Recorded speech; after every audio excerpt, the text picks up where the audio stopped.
데살로니가 전서 제1장. 바울과 실와노와 디모데는 하나님 아버지와 주 예수 그리스도 안에 있는 데살로니가인의 교회에 편지하노니 은혜와 평강이 너희에게 있을지어다.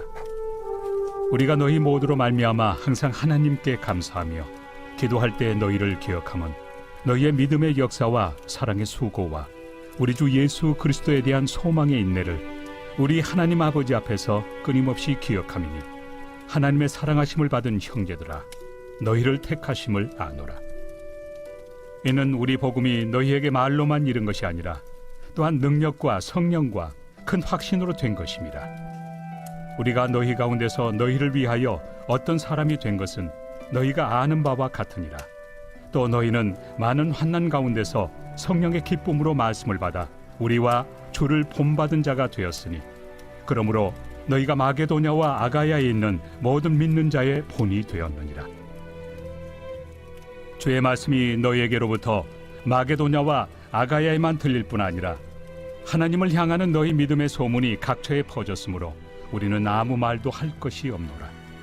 그들이 우리에 대하여 스스로 말하기를 우리가 어떻게 너희 가운데 들어갔는지와 너희가 어떻게 우상을 버리고 하나님께로 돌아와서 살아계시고 참되신 하나님을 섬기는지와 또 죽은 자들 가운데서 다시 살리신 그의 아들이 하늘로부터 강림하실 것을 너희가 어떻게 기다리는지를 말하니, 이는 장래의 노하심에서 우리를 건지시는 예수시니라.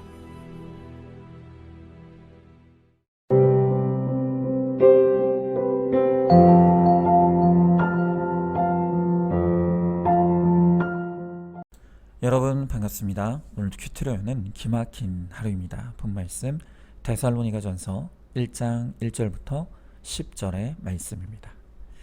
자, 이제 오늘부터 우리는 데살로니가 전서를 새롭게 큐티하게 되었습니다. 오늘은 첫 시간이기 때문에 서론격으로 이 데살로니가 교회에 대한 간략한 설명, 그리고 오늘 이 교회에 관한 말씀이 우리에게 주시는 소망에 대해서 함께 묵상해 보도록 하겠습니다. 자, 먼저 이 데살로니가서는 바울이 데살로니가에 있는 교회 성도들에게 보내는 목회 편지입니다. 이 교회는 사실 복음이 들어가기가 정말 힘든 지역에 세워진 교회였습니다. 왜냐하면 먼저 이 교회가 있었던 데살로니가라는 지역은 지금의 그리스에 위치한 곳인데, 당시에는 이 로마의 제2의 수도로 불릴 정도로 매우 상업과 무역이 활발하게 이루어지던 곳이었습니다. 그래서 이 지역 사람들은 비교적 부유하고 또 풍족한 환경을 누리고 있었던 것이죠. 이미 우리가 알듯이 이렇게 땅의 풍족함을 누리고 있는 사람들이 복음을 듣고 받아들인다는 것은 정말 힘든 일입니다. 그리고 또한 이 지역은 종교적으로 이 다원주의적인 환경 가운데 있었습니다. 이 데살로니가 지역은 무역의 중심지인 만큼 각지로부터 온 사람들이 믿고 있던 그 다양한 신들과 또 그들이 섬기는 신전들이 즐비하게 있었던 곳입니다. 그러나 바울은 언제나 그렇듯이 바울답게 이런 어려운 지역으로도 담대하게 들어가 복음을 전하게 되었습니다. 이 데살로니가 교회에 대한 또 다른 기록인 사도행전 17장 1절부터 10절의 말씀을 보면, 바울은 이미 이곳에 정착하여 살고 있던 유대인 이민 공동체가 세운 회당에서 3주간에 걸쳐서 복음을 전했습니다. 그런데 뜻밖에도 그 3주간의 사역을 통해서 아주 귀한 열매가 일어난 것입니다. 그리고 사도행전 17장 4절에 의하면 그 3주간의 사역을 통해서 헬라인의 큰 무리와 적지 않은 귀부인들도 이 바울의 복음에 귀를 기울이고 따랐다고 합니다. 여러분, 바울이 그의 사역의 열매를 보며 얼마나 기뻤겠습니까? 그러나 불행히도 얼마 못 가 바울의 사역은 큰 반대에 부딪히게 됩니다. 그것은 바울을 시기하던 유대인들이 바울과 그의 일행들을 천하를 어지럽게 하는 자들이다 라는 죄목으로 당국에 고소하고 잡아들인 것입니다. 그래서 어쩔 수 없이 바울과 그의 일행들은 급히 야반도주로 이제 갓 태어난 신생아 같은 데살로니가 교회를 두고 탈출하고 떠날 수밖에 없었던 것입니다. 자, 그러니 바울의 마음이 얼마나 무겁고 또 두고 온 교회가 걱정이 됐겠습니까? 그래서 이 데살로니가 교회의 소식을 알고자 그의 동역자인 디모데를 다시 보냈는데, 이 디모데로부터 뜻밖의 기쁨의 소식이 다시 전해온 것입니다. 그 소식은 불과 기껏해야 몇 달의 사역으로 세워졌던 그 데살로니가 교회와 성도들이 여러 어려운 가운데서도 믿음을 잘 지켜나가고 있다는 소식이었습니다. 그 소식을 듣고 바울이 너무 기뻤습니다. 그래서 반가운 마음으로 그들에게 필요한 조언과 또 목회적 당부를 담은 편지를 써서 보내게 된 것이죠. 저는 이러한 데살로니가 교회의 이 배경이 우리들에게 주는 소망이 너무나 크다고 생각합니다. 특별히 오늘 우리 가운데는 너무 힘든 환경에서도 말씀의 적용을 이루면서 가정의 구원을 위해 헌신하지만 여러 가지 이유로 힘들고 지쳐있는 성도들이 많이 계심을 알고 있습니다. 그런 분들에게 오늘 이 데살로니가 교회는 결코 낙심하지 말고 지치거나 포기하지 말 것을 대한 위로와 소망을 주고 있습니다. 여러분, 왜 우리는 아무리 힘든 가운데서도 구원을 위한 우리의 소망과 사명을 포기하지 말아야 합니까? 자, 먼저 1절의 말씀에 보니까 바울은 이 데살로니가 교회에 대한 편지를 시작하면서 하나님 아버지와 주 예수 그리스도 안에 있는 데살로니가의 교회라고 말하고 있죠. 자, 여기서 우리가 주목할 것이 바로 안에라고 하는 전치사입니다. 지금 이 데살로니가 교회는 안팎으로 여러 박해와 어려움에 직면해 있습니다. 또한 마땅히 교회를 이끌 영적 리더도 없습니다. 그래서 겉으로 보기에는 너무 허약하고 연약하기 짝이 없어 보이는 너무나 위태로운 교회처럼 보입니다. 그런데 바울은 이 교회가 결국엔 승리할 것이고 또 복음으로 우뚝 서게 될 것을 확신하고 있습니다. 왜냐하면 이 교회는 하나님 아버지와 주 예수 그리스도 안에 있기 때문입니다. 교회가 하나님 안에 있다는 것은 그 생명의 원천이 하나님께 있다는 뜻입니다. 또한 하나님으로부터 모든 교회의 생명과 힘과 안정됨이 나온다는 것입니다. 그렇습니다. 여러분, 성도란 주 안에 사는 존재입니다. 성도는 더 이상 내 힘만으로 사는 존재가 아니라는 것입니다. 하나님 아버지와 주 예수 그리스도로부터 공급되는 힘과 능력을 공급받아 사는 존재입니다. 그렇기 때문에 어떤 상황에서도 주 안에 있는 우리에게 하나님은 은혜와 평강을 공급해 주십니다. 그 힘으로 우리가 낙심치 않고 포기치 않고 구원의 사명을 이룰 수 있고, 그럴 때 반드시 교회는, 그리고 성도는 승리하게 될 것입니다. 이어지는 5절의 말씀에 보니까 이 구원의 복음이 말로만 이른 것이 아니라 능력과 성령과 큰 확신으로 된 것이라고 말하고 있습니다. 여러분, 바울은 단 몇 개월의 사역을 통해 데살로니가 교회가 일어나게 되는 것을 보았습니다.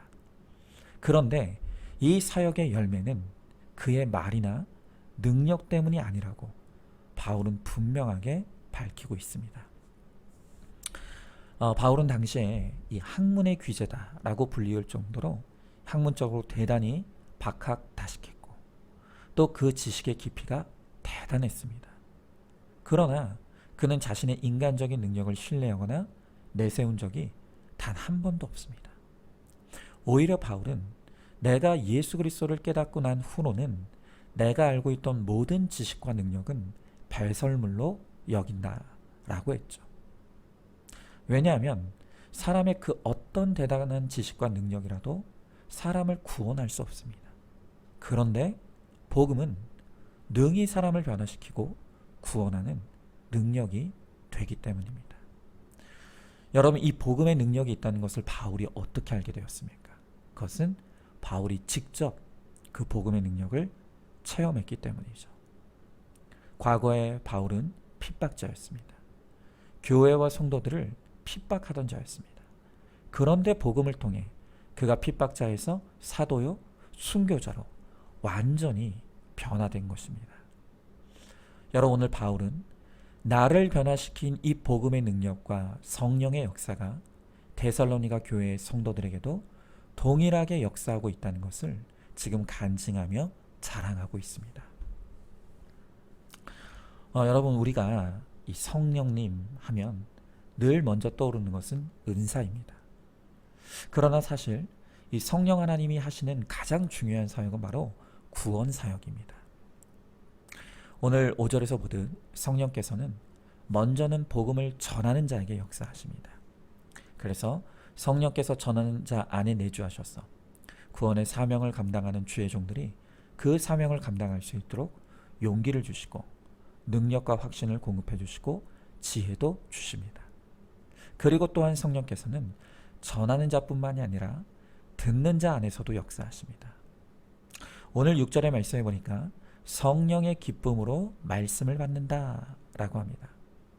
자, 복음을 전하는 자들에게 능력을 주셨던 그 성령께서 그것을 받아들이는 사람들에게도 기쁨을 주셨다는 것입니다. 다시 말하면 우리 성령님은 말하는 자나 듣는 자 모두 안에서 역사하시는 하나님이십니다. 여러분, 그 성령 하나님의 구원의 역사의 결과로 어떤 일이 일어났습니까? 오늘 8절에 보니까 주의 말씀이 너희에게로부터 마게도냐와 아가야에게 들릴 뿐 아니라 하나님을 향하는 너희 믿음의 소문이 각처에 퍼졌다라고 합니다.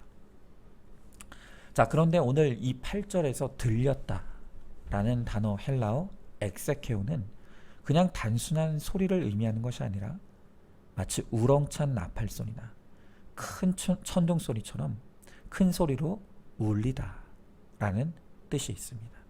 즉, 사람의 입에서 나오는 복음의 말에 성령께서 역사하시며 그것이 듣는 자로 하여금 도저히 거부할 수 없는 나팔 소리와 천둥 소리처럼 들리게 하셔서 그 복음 앞에 굴복하게 하신다는 것입니다.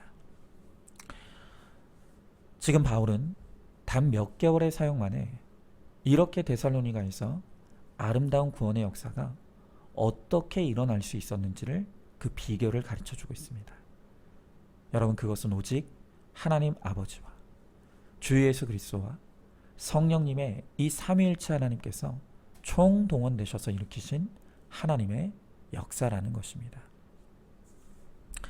여러분, 중요한 것이 무엇입니까?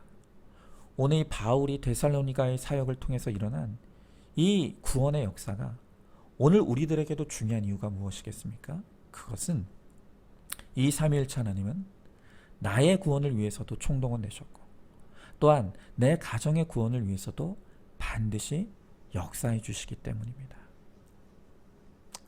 물론 우리는 그 일이, 그 구원의 역사가 오늘 당장 일어나게 되기를 바라죠. 그러나 그때와 기한은 아버지만 아십니다. 그래서 오늘 10절의 말씀에 복음은 기다림에 대해 말하고 있다라고 합니다. 여러분, 내 가정의 구원이 있기 전에 먼저 하나님의 첫 번째 관심은 바로 나입니다. 인내와 기다림의 시간 속에서 하나님은 내가 먼저 하나님만 바라보고 하나님만 의지함으로 거룩한 주의 백성으로 서게 되기를 원하십니다. 이렇게 내가 하나님이 원하시는 데까지 거룩을 이루어 갈 때 구원은 반드시 하나님의 때, 하나님의 방법으로 하나님이 이루어 가십니다. 설령 내가 살아 생전에 내 눈으로 그것을 보지 못한다 할지라도 하나님은 약속대로 내가 죽은 그 다음에라도 반드시 구원의 역사를 이루어 주십니다. 그러므로 하나님 아버지와 주 예수 그리스도 안에 있는 우리는 성령의 도우시는 은혜 안에서 낙심치 말아야 합니다. 소망을 잃지 말아야 합니다. 오늘도 담대하게 소망과 기쁨을 가지고 또한 확신을 가지고 먼저는 나의 거룩을 이루고 또한 인내로 잘 기다리며 사명 감당함으로 때가 되었을 때 마침내 주님이 이루시는 그 구원의 승리를 누리는 저와 여러분 우리 모두가 될 수 있기를 주님의 이름으로 간절히 축복합니다. 자, 한번 질문해 봅니다. 나의 구원이 삼위 하나님께서 총동원되어 이루신 사역의 결과인 것을 믿으십니까? 그 삼위 하나님이 내 가정의 구원도 이루어 주실 것을 믿습니까? 내 가정의 구원보다 1차적인 관심은 바로 나의 거룩입니다.